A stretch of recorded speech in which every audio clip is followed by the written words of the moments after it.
In Renaissance Florence, a sharp banker standardizes credit and funds explorers, turning risk into the seed of a lasting fortune.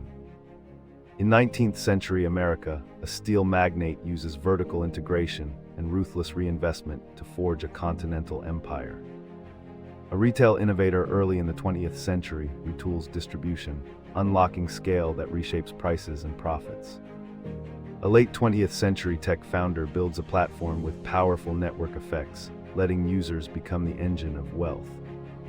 Today, data-driven ecosystems keep expanding wealth as disciplined risk, patient capital, and constant reinvention guide new generations for viewers aiming to grow their own fortunes.